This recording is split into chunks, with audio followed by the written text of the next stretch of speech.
Brilliant. Hello, everybody. My name's David Brownlee. I'm Executive Director of UK Theatre. So I also am not a music person, although I'm also the co-director of the Family Arts campaign, which I think is one of the reasons why Julia suggested that I came along and chaired this panel today. But I think probably more than that is that she bumps into me on a regular basis at gigs all over the place, so she knows that I'm absolutely passionate about music and delighted to be here today. What we're going to do, I'm going to introduce you to the panel, and we're going to get them to give brief reflections and thoughts in terms of Josephine's presentation, and then we're going to come back to you for questions. So please, this is a conversation between all of us. You're not just being talked at, so do start thinking now in terms of that provocation and some of that data that you saw. Do start pondering about what you could be asking, what you thought was interesting, and really what you disagree with as well. It'd be good to get some passion and debate into the room as well. So on my left, I'm delighted to have Amy Forshaw from the London Sinfonietta, our wonderful super sub, Tessa Norton, who hasn't come far, but wonderful that she stepped in at the last moment, from English Folk Song and Dance Society. Have I got that in the right order? Close enough. Close enough. And Corey Mwamba, who is a musician and a promoter, and actually used to be my boss as well, when he was on the council of the Arts Council in the East Midlands, when I worked for Arts Council East Midlands, so we go back a long way. And I think it was Amy that I was picking on first in terms of immediate reflections on what you've just heard. Well, I thought it was all fascinating, so thank you. What just struck me most about what you were talking about in the latter half of it was brands, and it really chimes with conversations that the London Sinfonietta have recently had with Saatchi & Saatchi, this massive branding agency, and they believe exactly what you were saying, because in this day and age we take the quality of goods and services for granted. It just comes as standard, and that means that there are a lot of brands that we highly respect and that we use when we need them. But the next level is for brands to make us love them, and the only way they can do that is by offering a lifestyle or a set of values that we desire and we want for ourselves. And what they say is that's what they think inspires real loyalty in audiences. And so if the arts can go some way towards doing that with young people in particular, then there's the potential to have audiences for life, I think. Thank you. Tessa. Thanks. I think your presentation raised some really good points, with the caveat that you're obviously particularly talking about non-music brands who would want to gain some of the relationship that that music audiences, would enjoy.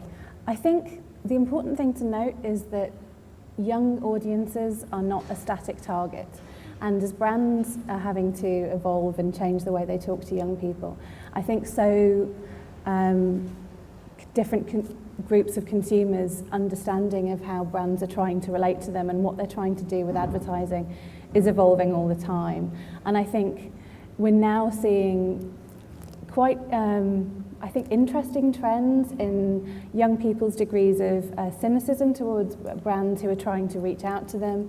There's a great Twitter account called Brand Saying Bay, which just exists to take the piss out of any brand trying to use youth speak. And I think that sort of cynicism and young people being able to see what brands are trying to do when they're trying to reach out to them, that's only going to increase. And I think as young people are more and more able to curate their own media content, their own live experiences, to have very eclectic and diverse tastes. They might come here to a folk gig one week, they might go to Cafe Otto next week, and that's absolutely fine. We don't necessarily expect the same loyalty that we might get from an over 40s audience. But as those consumers are getting much more sophisticated, I think brands aren't going to just be able to get better at talking to young people. You don't get successive generations to practice on in the same way, because the audience that you're talking to, and it is a conversation, is constantly evolving. Do you want to come back on that, Josephine? I absolutely agree, and I think a lot of the work that I do is explaining to clients that yes, we are always talking about the youth audience and the youth market, but actually within that age cohort that there are very, very different groups within that age group, and having a blanket approach to one age group, especially the youth cohort, is really quite short-sighted. And you know, brands need to think a little bit more about the groups that make that up.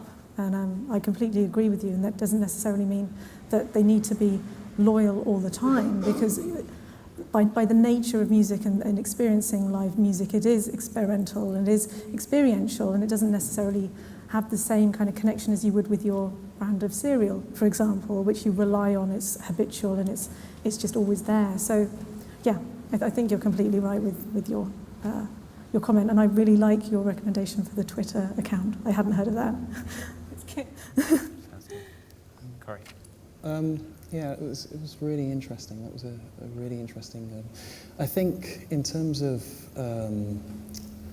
talking about that mic's feeding back. Can you not hear the hum? I heard that then. I think in terms of kind of programming independent music as well, and how we relate that experience, and you know, because experiencing live music, it is an authentic experience, and I think there is an opportunity in the way that brands are, the brands that you talk about, the commercial brands, are selling that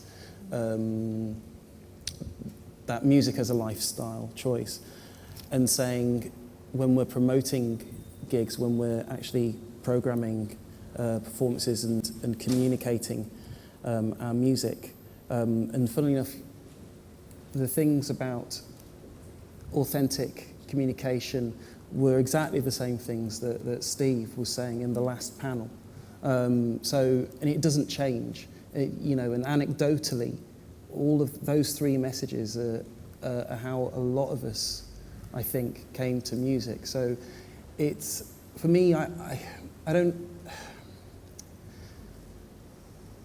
don't see it as a commercial or a marketing thing. I just see it as a very humanistic way of dealing with people.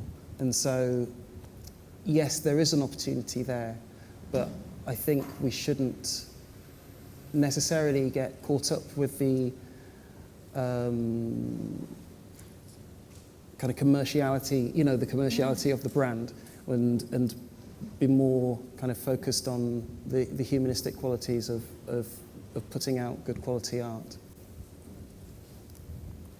Well, yeah, I think they're all the very positive and very unique things that I saw when I was putting the presentation together. And coming from an outsider's point of view, I think that's how I got to my final provocation, that all those genuine, really good things could potentially be used differently by other people in the future when maybe things have changed and products have, the way we get products has changed, and the way marketing works. So, yeah. Can I just say, I agree with what you say. It's a human impulse to want to share these experiences and to make art and to consume art. But I also think younger audiences are quite rightly going to be increasingly suspicious of attempts to package up authenticity as something that they can buy into.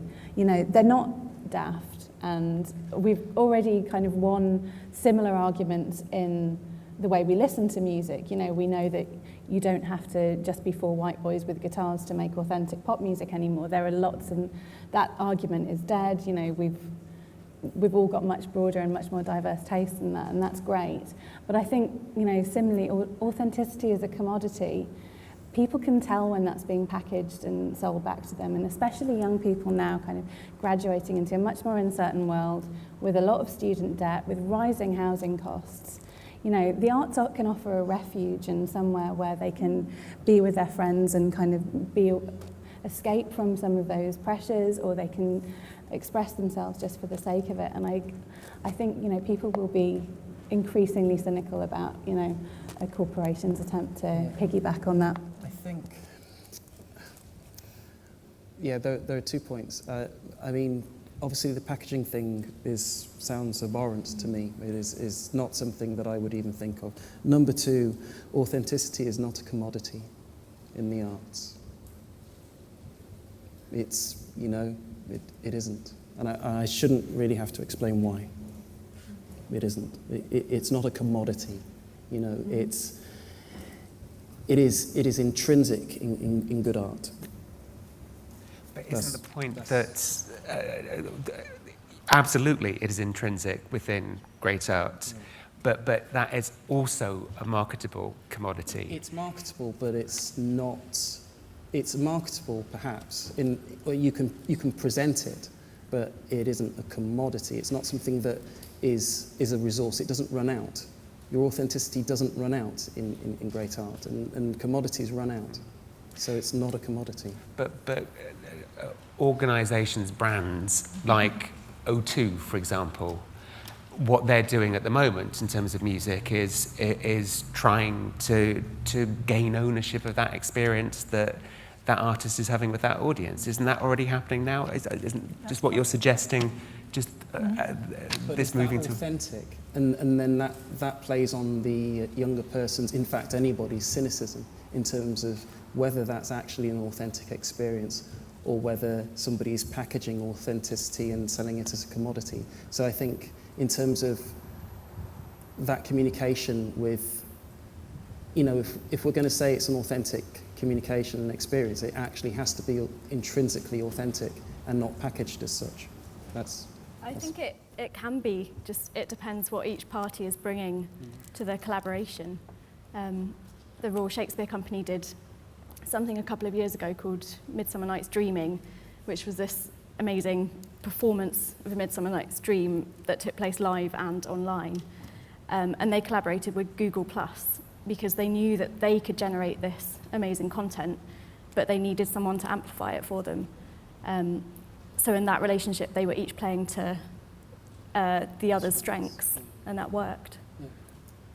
So Tessa, if 3 came along and offered £500,000 a year to sponsor Cecil Sharp House and the programme here, you wouldn't take that in terms of... I think I realise that we're in a fortunate position here. You know, we have our venue, we have our programme, we can offer something that is very much rooted in the folk arts and that is unique, in our programme, you know, pays for itself. The money goes back into us. We're run as a charity.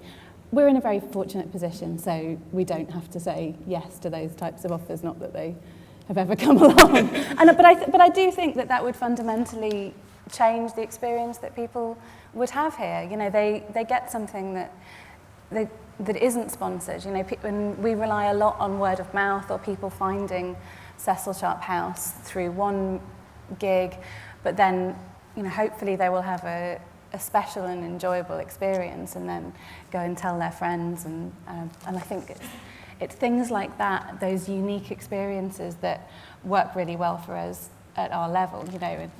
And even when bigger brands kind of do cover us, you know, Time Out voted us their second favourite venue, for example. You know, it's that uniqueness that they value, and obviously kind of running as a non-profit organisation with a library and a lot of outreach work kind of really helps us stay true to our roots. But I think it's also, you know, as a brand, or be it a smaller arts brand, who is talking to young people, and we're constantly trying to keep in touch with our audiences, we find that it's a lot about offering an experience.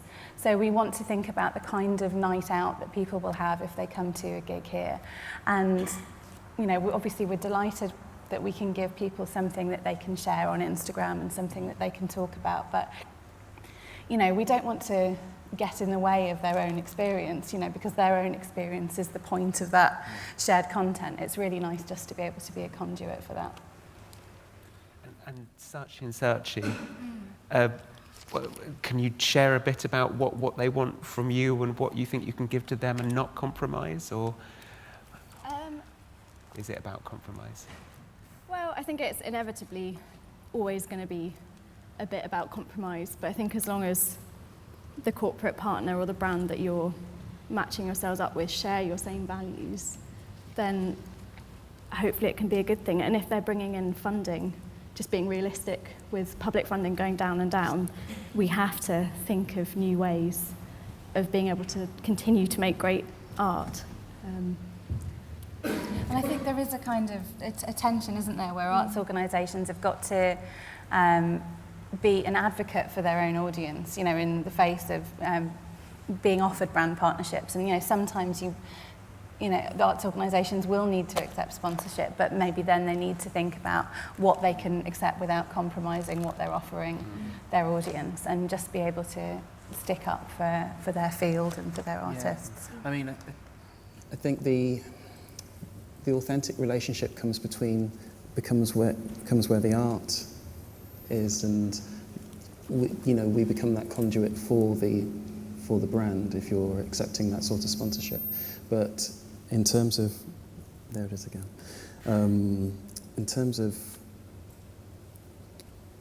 how we can use what the brands have learned in terms of furthering our own, without, thinking outside of sponsorship, thinking about what we do. I think the provocation in itself is saying that if we don't capitalise on those things that we think just happen anyway, then I think maybe in the arts we are missing an angle of advocacy, and so it's how, I guess, we use that for ourselves as well as working with outside partners. The work that I've recently done with the family album, which concentrates on households as the unit rather than younger people. So the thinking there is that when you're young, actually older people take younger people to things. Younger people don't necessarily start going on their own, and it's that relationship between the older person and the younger person that kicks us off in music. So literally by talking to my friends who have kids, I don't have kids, but my friends have kids.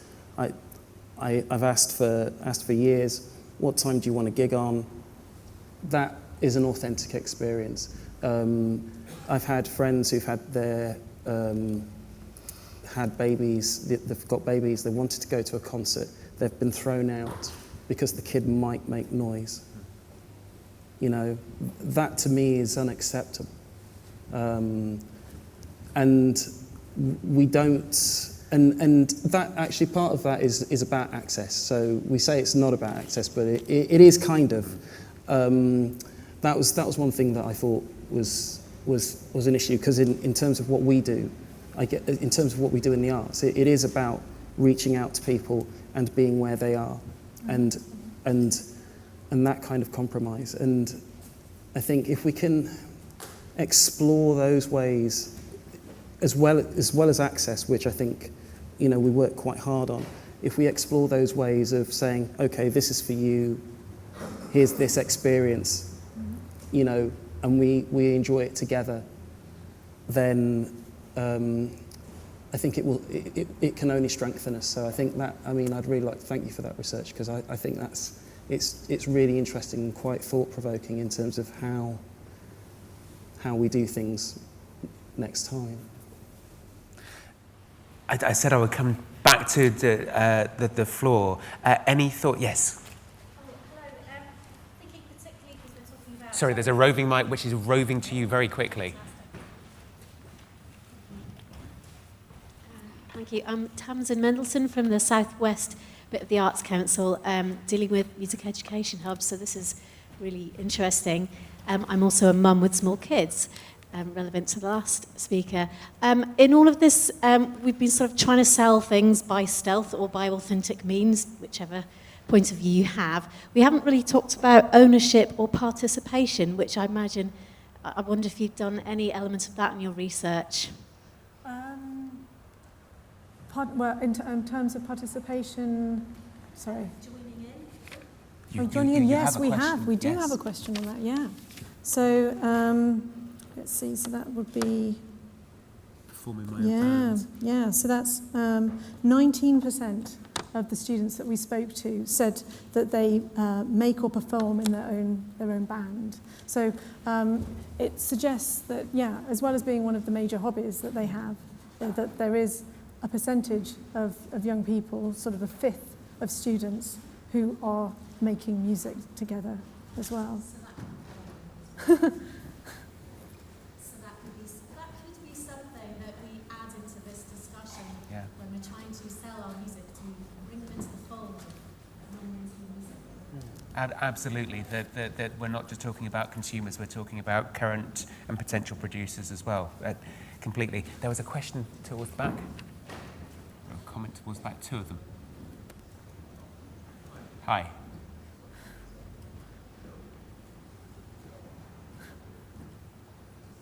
Hello. Yeah. Thank you for the insights and talks. My name is Dan Su. I represent an organisation. I run an organisation called Lyrics Organics. What we do is we do two things. One is we're an events company, and the other thing is that we run youth education projects. So it might be around event management, creative writing, music production, beatboxing, whatever it is. So we're quite well versed in working with young people. So I'm particularly interested around this debate. Now, what I wanted to do really is kind of pivot this conversation a little bit, because what I'm starting to gather is that there's a certain amount of kind of a passive understanding to an extent of what young people need. I get all the marketing stuff, and I think that's really important, and stuff I've learned has been really valuable. But jumping on the back of your point around participation, I think actually the key, and bringing it back to the title of this, which is getting younger audiences for beyond mainstream music, it's about getting the young people actually involved. Now, we work with all kinds of youth organisations, including the Mayor's Office. They have a wonderful department in there called the Peer Outreach Team, and they're basically a bunch of young people who sit within City Hall and kind of drive youth policy making. And one of the most amazing things that's come out of the work that we've done with them is that they have put on their own festivals, they've put on their own carnivals, they've put on their own gigs, and through that they've come through and taken on more event management courses, or now in many cases they're running the gigs that we do ourselves. So it's more of a comment and kind of putting it out to everyone else that actually the key to getting younger audiences involved in mainstream audiences may well be technology, it may well be marketing, it may well be the social element, and ideally the music element itself. But actually, we have to recognise that this young generation are going to be taking over shit, and without them, we would have no industry. So I would encourage everyone that whether they're a promoter, whether they're a music producer, whatever form of the music industry they're involved in, that it's about getting young people involved, and that is how we're going to get young people beyond mainstream music. Very good point. Any of the panel want to respond to that? Yeah, I totally agree. I've worked in pupil referral units doing music education. I've done creative partnership projects in the midst of time when that used to exist, and run ensembles. I live in Derby, so I realise it might be it's a very small place. It's in the middle of the country, and it is that thing where if you can encourage younger people to actually take part in those things, it does spur them on, and it's really important. I would also add, though, if younger people do not have the opportunity to experience it in both active and passive ways, then their world becomes much smaller. And so whatever activity happens that, whatever kind of playing or producing that they do, in music education, for me personally, it has to be accompanied with that active listening as well. And but other than that, man, I agree with you. Thank you. I think there was another. Yeah. Yeah, thank you very much. Following on from that, I agree very strongly. My name's Philip Flood. I run an organisation called Sound Connections, and we do music education for young people across London. 5 years ago, we set up a youth council, a youth music council. We've got about 500 young people, and they pretty basically tell us what to do. It's very, very important to us. It's also a little bit scary because we love them dearly, and we can see where some other organisations, sort of they want a bit of that. Again, we don't have as many young people to draw on as Josephine has, but there is a great responsibility to sort of be authentic with them. I think that's a really important thing, but to also give them those opportunities. And we're in the fortunate position now of working with other organisations and helping them set up youth councils, and EFDSS is one of them we're working with, amongst others. So it's just, for me, how do we avoid this tension between being authentic and placing young people at the centre of the work and doing things like Sirius are doing, doing Young and Sirius, co-producing, similarly, is a fantastic thing. I'd quite like Ableton to come and sponsor our work, because they want to come and talk to our young people, but I get a little bit nervous as well. So it's a tough thing. I do strongly believe that young people are at the very centre of the work that we're doing and should be within any arts organisation, either publicly or non-publicly funded as well. But I do have a bit of a tension, and I'm just wondering what the panel, how could they resolve that? Panel, what do you think? I don't know if I can resolve it, but I can agree that there is a tension. And particularly in Josephine's presentation, I noticed when you were talking about vloggers and this language that young people use and being quite informal and buddy-ish, and that's not necessarily something that the London Sinfonietta can be, because that's not authentic. And so it's how you make them at the heart of what you do and engage them and appeal to them whilst actually being authentic to a brand that's perhaps a bit more serious or whatever. Yeah, no, I absolutely agree, and obviously there are different things are going to be right for different organisations, but yeah, you absolutely make some great points, and it's very much borne out by the outreach work that EFDSS does and with our education team, who work a lot with young people and with schools, run ensembles and classes and so on. Again, we're probably fortunate that we work in a sort of specialised field, I suppose, that we can own that specialism and offer that experience to young people. But yeah, no, you're absolutely right. There is a tension, and fundamentally, the best way to understand young people is just to listen to them and to talk to them and to make sure that you're giving young people a voice in everything that you do. Sorry, I feel like I've spoken too much already. I mean, it makes me think, 2 weeks ago I did a gig. 2 weeks ago I did a trio gig, and I was playing swar-mandal, which is an Indian zither, and some flutes and some percussion and stuff. And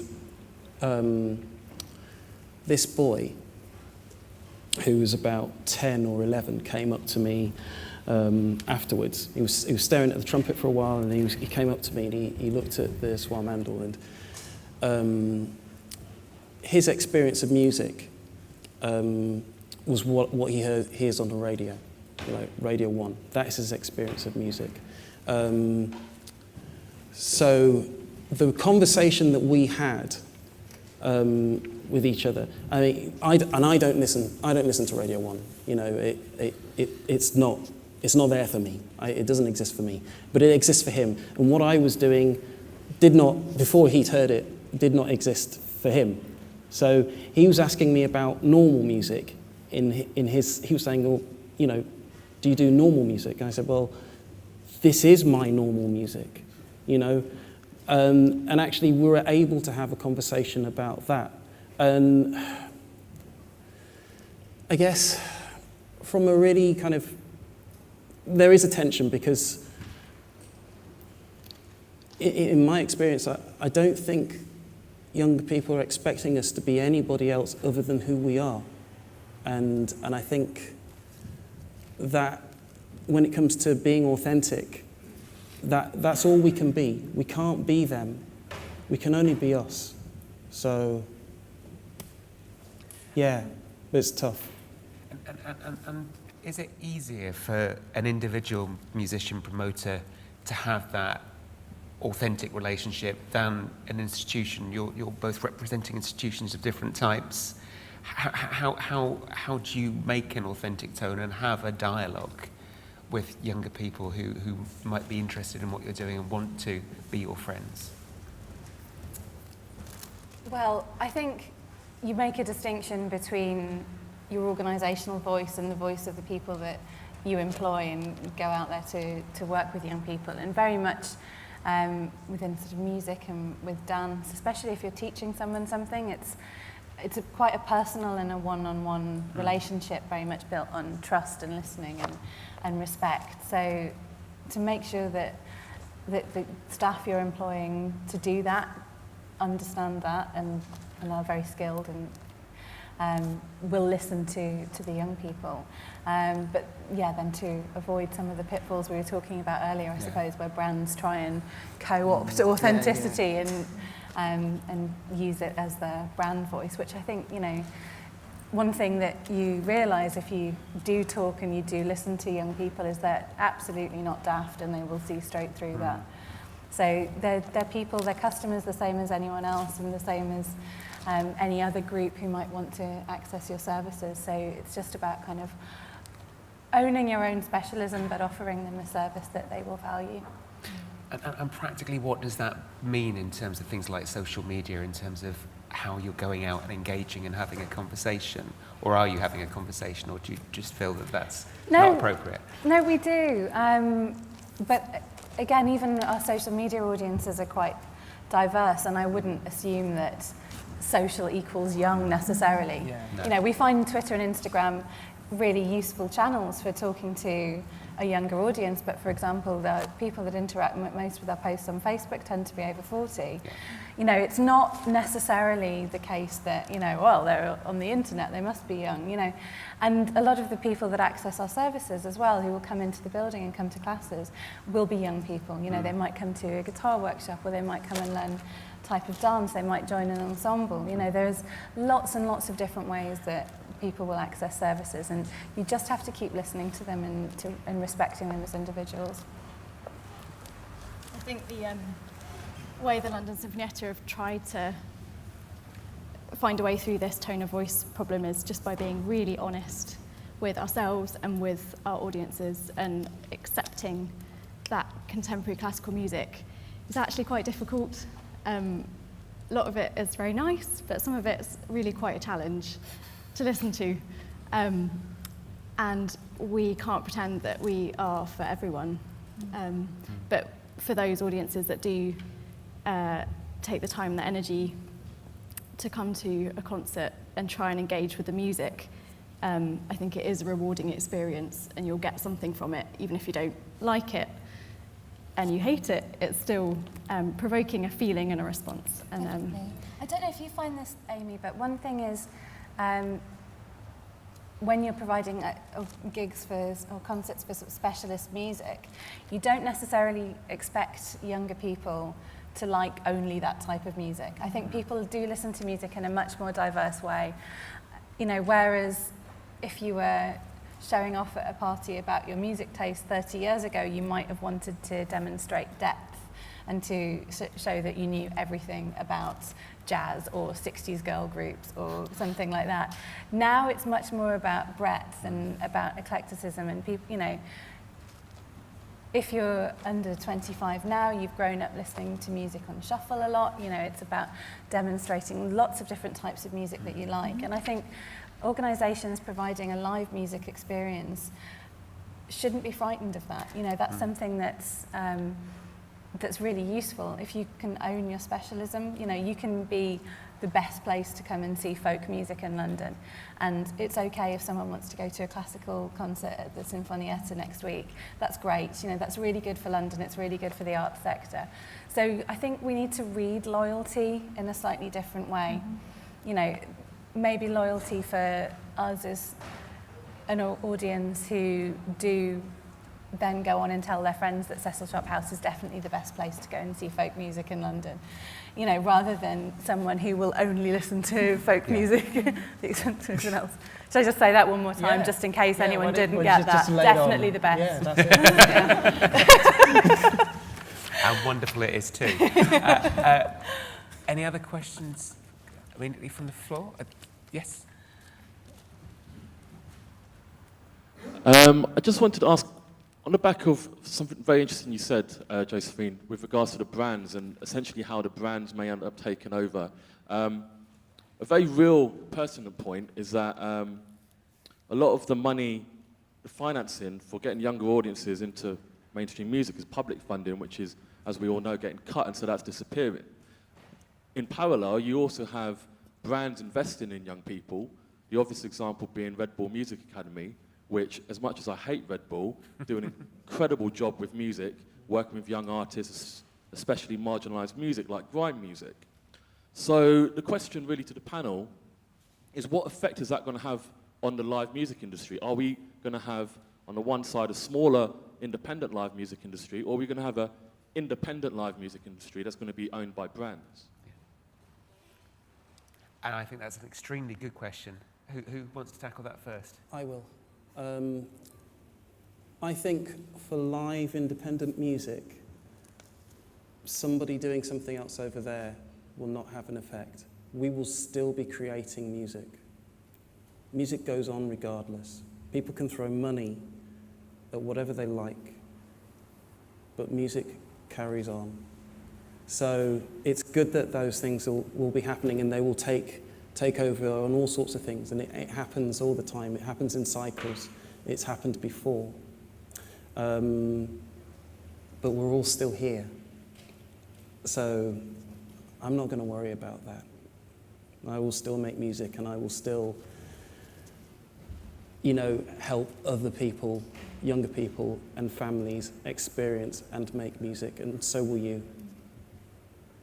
I guess I was just to go back to the provocation that I put forward. This is definitely what I had in mind when I was thinking about it. And I guess listening to the panel and listening to some of the comments, it makes me think that, that the provocation is something that you lot don't want to have happen. It's something that is a threat rather than an opportunity. But I guess my next question from there would be then, if it is a threat, then what would need to be done to prevent that?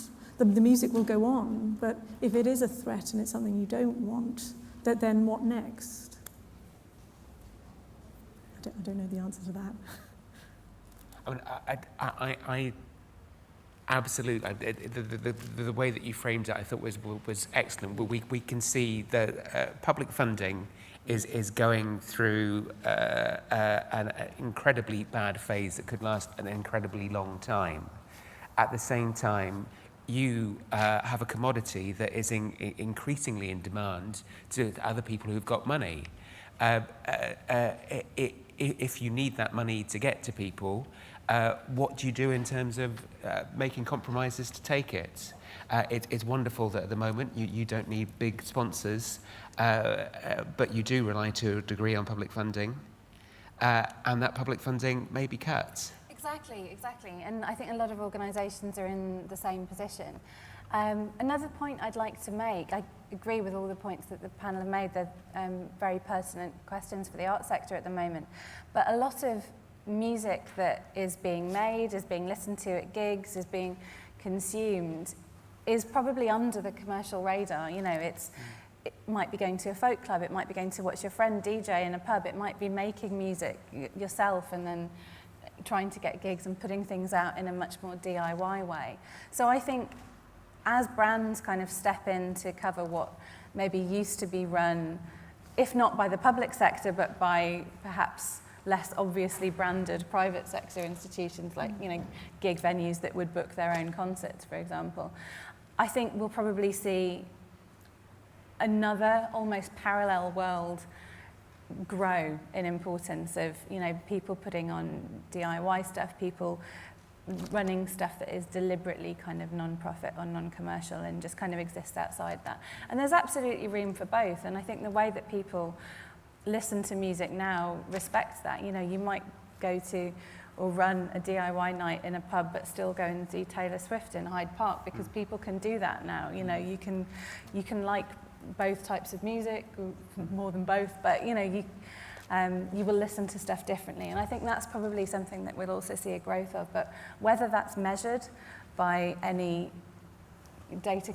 brand agencies, by any companies, by any corporations, whether that's seen as valuable to them is, you know, is all up for debate. And maybe it's quite healthy that it isn't, and that exists as a parallel world and as an alternative. Also, you know, there are some sorts of music that just die when it gets big. They just, you know, the US garage rock band scene, you know, when it was this underground scene, like there was this whole energy about it, and then suddenly you got White Stripes, and then it's all big, and then it's gone. You know, even the music that I do, jazz and improvised music, you know, there is an edge about that. And it's funny. I was at a conference last year, and these American musicians were talking about how that edge, that underground edge of music, for that music is so important. You know, as a teenager, I remember listening to music, you know, listening to this music apart from my parents and getting into it that way and having that emotional connection. And the ways that we get into music are purely emotive, you know, in emotional. And sometimes when they get too big, actually we go, no, actually I'm not interested in that. I want something different. So I think there is definitely room for both. The market does what it does, but art carries on. But I think, and correct me if I'm wrong on this, Josephine, but I think kind of what you were saying is that even the fringe, the non-mainstream, the subculture, that's because of the strength of the emotions attached to that. Yes. Absolutely. That makes it something that brands will really want. And having lots of small things is equally as good as having one big thing. Arguably, yes, yeah. So if there were ways of letting a brand have some association with that, then there could be financial pluses, but potentially artistic minuses. Potentially, you know, I think I mean, you know, you don't want to tell people not to make any money because they starve, but yeah. You know, it's like, yeah, people have to be authentic they have to be real to themselves as well, and actually sometimes the market and neoliberalism does not offer you all of those things that are required for you to do what you want to do. And I think my personal view, coming back on your question, having been involved in fundraising for the arts in different forms for a long time, is, for me, it's understanding your mission, what you're there to do, and being really clear about that, and being on the front foot about it with any potential partner, and absolutely knowing where your red lines are and where you will not be compromised in any form of relationship. If you've got those things in place and you're in a strong position, then absolutely there's the potential there, I think, to have a different kind of relationship and potentially grow funding from different sources. Don't know if others would. Yeah. Agree. Any hands raised? I was going to take the debate in a slightly different direction, if there are no hands raised. I graduated 25 years ago this year. Ouch. My daughter graduates this summer. Okay. And I can see over a quarter of a century, some things are really different in terms of music consumption, I mean, digital, streaming, all of those things. But an awful lot of what came out of your survey results, I wouldn't be at all surprised if those would have been really similar results 25 years ago. You're probably right, yes. I think it's probably because university is its own little ecosystem, and despite the changes that happen in society and the differences in consumption and technology, ultimately many of the things that happen at university are happening because people are coming together and making new friends. They're creating a new identity for themselves away from their family home and trying to make sort of a new identity for themselves. And all of those things require certain activities to happen. So, for example, going to gigs or going to festivals, that's still really popular because that's part of creating who you are and creating, I guess, what you stand for. And that's been the same now as 25 years ago. So, yeah, I felt quite similar when I read the results, but I guess that's the lasting nature of music, really. That's what that's saying, rather than necessarily any unchanging nature of the student experience. I wonder how much that might change, though. I worked in the academic sector before moving into the arts, and I think what we think of as what it's like to be an undergraduate student is changing incredibly rapidly, and probably more rapidly than anyone who graduated even quite recently would realise. You know, students are now increasingly seeing themselves as consumers. They're paying an enormous amount of money, going into an enormous amount of debt for this, and they have expectations of what they're going to get from their degree that we probably didn't have. So there's a real kind of a loss of innocence in the way that they're exposed to the free market in a way that we were all kind of shielded from, you know, and that's kind of getting more and more extreme with sort of every passing year. So I wonder how long we'll be able to continue talking about university years as a time where you would make friends with like-minded people based on what bands they liked. Because I think increasingly, if people doing undergraduate degrees, it's like being at work, and they treat it like being at work, and they network like they're being at work because they don't have any economic choice to. And I personally think it's enormously sad, but you know, that's not, again, just undergraduate students aren't a homogenous group, and they're not protected from the market at all. Yeah, well, I mean, the university is now the market. You know, it's shifted very much from. I could really get into that, but I could really get into that. But I think the arts is not neoliberalism. You know, it isn't a factor, and it keeps being steered into that direction. But I think it's really important that even though we require money as a resource to buy the assets and the things that we need, it is not the end. You know, the profit of the arts is better people. It's developmental. You know, and that is the point of the arts. You know, we need to move away from the. We need to say there is something other than the market. You know.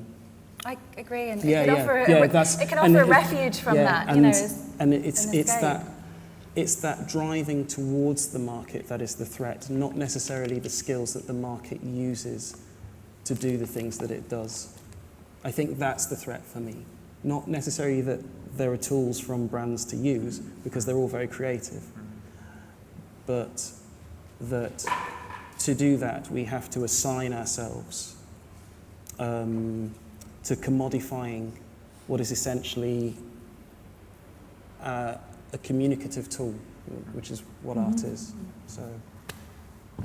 But what your research was showing was that music is an incredibly important part of life for, specifically for students, undergraduates. Do you think that's potentially changing in terms of the different pressures that are now on students? Do you think that actually in 2020 we might be in a different place where actually they've not got time to socialise, their focus will be elsewhere rather than exploring new tastes, new ideas, new things together? Well, potentially, but also, I mean, that there are elements where the student population will become self-selecting as well. You know, you will get a less diverse group of people going to university, and that will bring with it less diverse interests. If they're more career-focused, universities then start offering more vocational courses, and I think even in arts education we're seeing that squeeze. So there's not one answer for the whole of the education sector, and obviously you could have whole conferences on higher education changing profile. But yeah, it's a real possibility, and I think people assuming that a Freshers' Week is the same as it was in 1976 is not going to work, because it's completely different, and everyone has to think on what they're going to do after graduating, because you're not guaranteed a job anymore. I guess to pick up on the Freshers' Week experience and maybe share some of the other work that we do.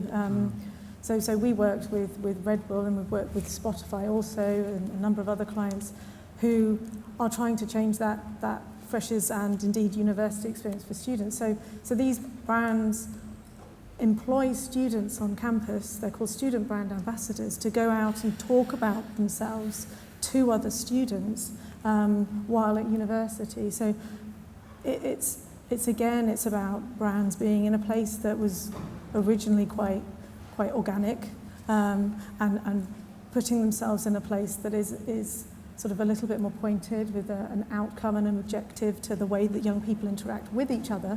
Just as if I met you earlier, I could start talking to you about the benefits of Spotify just because we're now friends, but actually I'm being paid to do that. And so the university experience is changing in that way, and we find in the research that we do that employability year on year has been going up in the factors that young people are thinking about when choosing their course. So choosing your course is still obviously the number one, but in the top three you have employability as something that is really important when choosing what to do. And that is the outcome of that exchange that young people are making, the debt that they're taking on, making that experience so much more important to them, that we find young people who say if they get a 2-1 they may as well not have gone to university. Wow. It's a ridiculous situation where the exchange is not about creating a fuller life, which it was for maybe some of us, and learning to become who you are. It's about what you're going to get out at the end. So it's a very different experience at the moment. Any thoughts or comments from yes? On its way.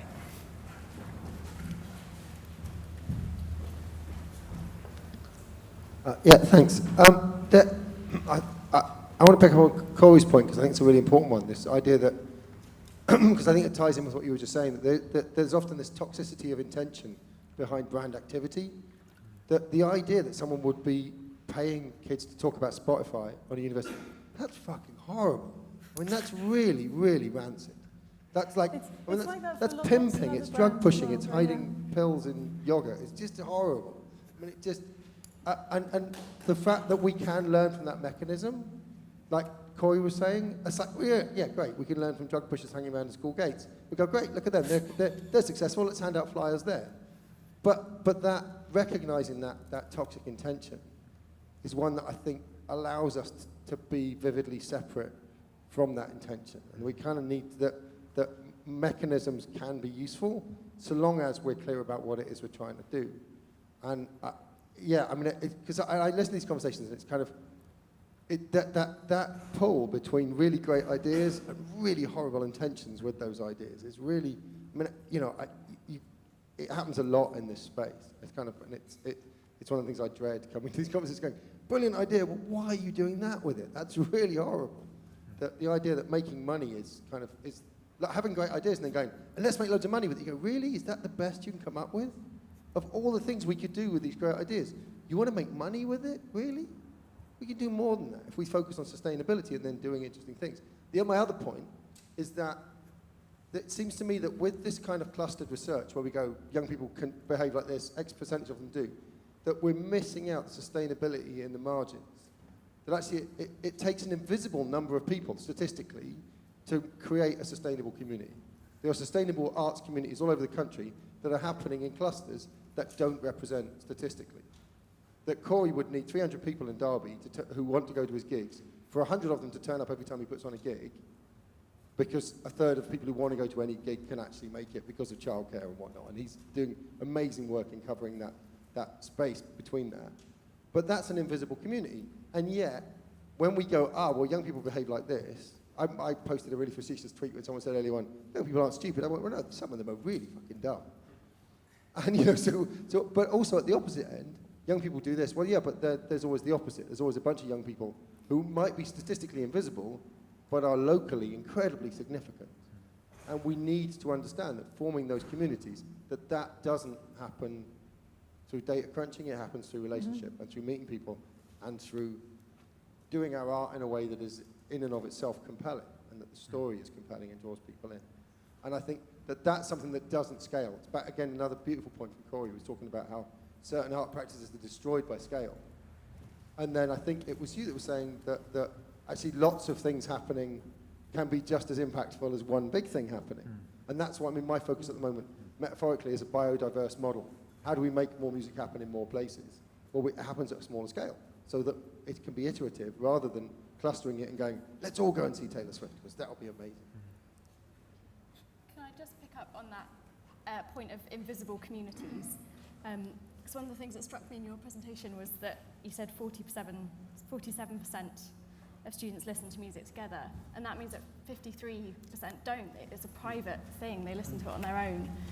And I'd be interested to know how music genres differ across those two categories, because my guess would be that mainstream music is what people listen to socially and share all over social media, and independent music is not, especially when you're younger and you don't necessarily feel confident sharing your weird music tastes all across Facebook.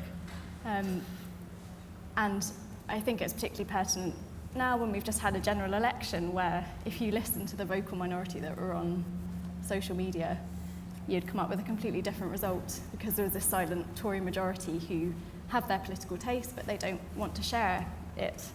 And I think it's just important for us to remember that there's always going to be this silent fan base who are discovering things on their own, listening to our music on their own. And this socialness of social media is not necessarily the be-all and end-all.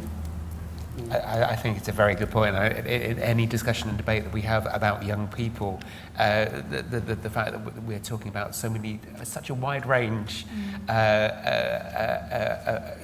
wide a range as in the adult population, of different approaches and different motivations and everything else, that absolutely thinking of diversity in terms of young people is crucial.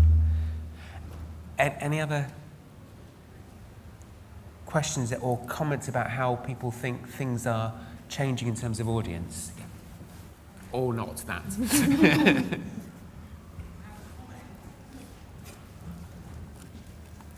I just have a general comment, which is, I think that all these issues we've been talking about, the marketisation of education and these various kind of strategies that brands are using, these sort of neoliberal strategies, I think it's a bit dangerous for us to talk about how can we utilise those and how can we kind of adopt them.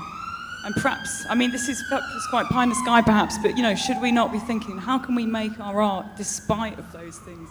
How can we make our art and get it out there in spite of this climate of marketisation, you know? I don't know the answer to this, it's rhetorical. But for me, I don't really want to. I'm a music producer and a musician. I don't really want to engage with those strategies because I kind of agree with Steve about those.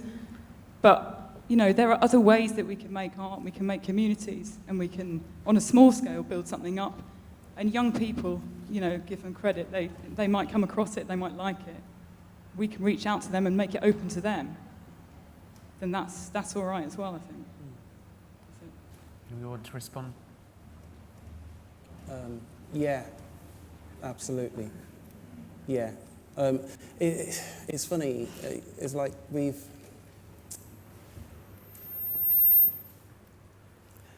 ways that we kind of go into music and you know, from a young age. I mean, who had a shortwave radio? Does anybody remember what a shortwave radio is? Yeah, right. That's how I got into jazz. You know, it's a discovery box. You know, it's just numbers. You just go along, you twiddle the knob. You don't know what you're going to get.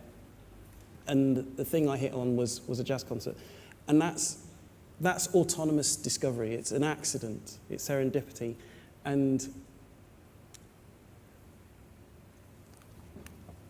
and that, again, I guess, that is an authentic experience. And that was my singular moment. I was on my own, I was listening for French news and stuff, and that's how I found it. And I think that we have increased the number of ways that we can listen to and experience music. And actually, I was just having a conversation with somebody just earlier about how our tastes are filtered and kind of molded. So, so we have recommendation lists on Amazon, and we're always filtered towards the next thing. When Spotify comes up, it tells you what you probably should be listening to next. Last.fm does it as well. You listen to this, so you should listen to this. Radiohead is at the top of this. And even though we have more access to music now, and young people have more access, and I think the ways of discovering things by accident have paradoxically diminished, even as the ways of actually exploring music have increased. That's a personal worry for me. And for me, like, breaking that is important, I think. I completely agree. And one of the stats I noticed was the 93% of people who watch music on YouTube. And just for me personally, if I'm going to YouTube, it's for two reasons. It's because I'm searching for a specific song. So I'm not browsing or listening to playlists or a radio show. And secondly, it's because I want to see a visual side of the music, which is a different point. But I wonder if that... No, it's the same point. Yeah, that's the same point. Yeah. But at the same time, 25 years ago, on my student grant, I probably spent a disproportionate amount of it on CDs and vinyl, but there weren't very many of them. And your access to music then, in terms of internet and everything else, was far less. And so the range of what you knew that was out there and was accessible, I feel that's one of the wonderful things in the last 25 years. Yeah, I think that's amazing as well. But then, I mean, I used the library because I really didn't have any money. And, I'm not saying that you didn't have money either, but I really didn't have any money. So I used the library. And I think one of the things about the market and commercialism, not commercialism, because commercialism isn't necessarily bad, but driving towards the market, and is the way that there are certain things that we had that enabled us to find things by accident, like libraries, like, that are being cut, and we have to think about how that affects us in the future, I kind of hate to be the ogre in the room to also chime in here, but this idea of kind of serendipity and, just finding something by chance, I have to share that, we've also helped another brand try and manufacture that particular experience. So again, it's, all the things you kind of have already, again, are the things that are being replicated or trying to be replicated elsewhere for confectionery. It's an evil world. We've got a couple of minutes left, and I just wanted to go back through the panel just for any final thoughts and anything practical that you would want to share today in terms of things that you could go away and do to be more engaged with and having a better conversation with a younger audience. Can I come back to you first again, Amy? I can start from my point of view, and then Okay, I guess from my point of view as a youth researcher, we sort of, handle or manage relationships for brands and clients. And I guess listening to the room, one of the clients that we've got, which is Sport England, that is maybe the one that I think might be quite similar to what you guys experience. So, young people don't necessarily always enjoy sport, but it is all about trying different sports to find the one that you like. I'm trying to make that kind of analogy here. And the way that we work with young people for them is not trying to give young people the voice of young people. The young people that we speak to, they really buy into the work that Sport England are trying to do. And then they definitely want to have a more adult relationship with them because they're trying to actually get to a certain goal.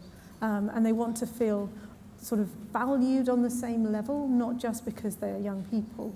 And so I know that we've been talking a lot about authenticity and that young people are very different. And the work that we do with Sport England is we've managed to identify doing lots of statistics, and there may be some hidden statistics there somewhere, but generally the young people's personalities and their views and relationships with sport can be split into what we've identified 6 different sort of, I guess, relationship models that you can have with sport. And Sport England are doing a lot of work to try and understand those different relationships and then sort of tailor what they offer and the way that they communicate based on what we know about the different groups that are on offer, rather than just speaking to the one big cohort in a way that maybe not be very motivating for them because they don't take it seriously. Thank you. Fascinating. I'd maybe just finally touch on the participation point, which I know we haven't talked about at great length, but I do think enabling young people to participate in our art is a way to make them feel like they're owning or influencing the moment, like Josephine said. And I just think that because it's at large within the world around us, so selfies show that we've just got this constant desire to express ourselves or put something of ourselves in the setting, or the fact that technology is blurring the line between amateur and professional musicians, and you get things like the YouTube choir with Eric Whittaker. And I think all of this shows that young people are willing and able now to participate in everything they do, not just passively consume it as we might have done once. So I think try and give that opportunity to them as much as you can. Even if you need to write some new lyrics for a song, ask them to send in poems, anything you can do so that they feel like there's a bit of them in the art. Thank you, Tessa.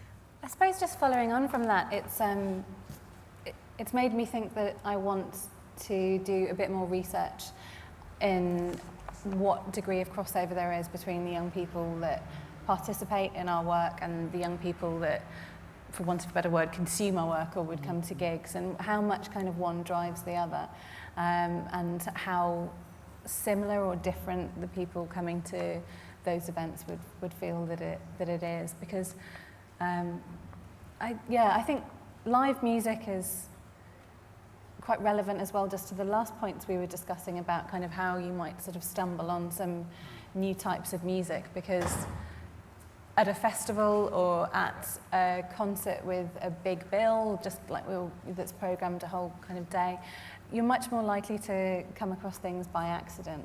I suppose for us that's particularly relevant because, you know, to what degree do people learning about something new then follow up on that and come and join in? Thank you. Sorry. I guess if you want to find out what a young person thinks, talk to a younger person, and maybe it's more about, you know, not necessarily relying on research, but just getting out the house and speaking to someone instead. Because if you want a conversation with younger people, you should have a conversation with younger people. That's something that I haven't been very good at, and this year I've worked on it a lot harder, and it is actually really improving. And a wonderful way to end. Thank you all very much for engaging on this wonderfully hot and sunny afternoon. And a huge thank you to the panel, and particularly to Josephine for her provocation. Round of applause for them, please.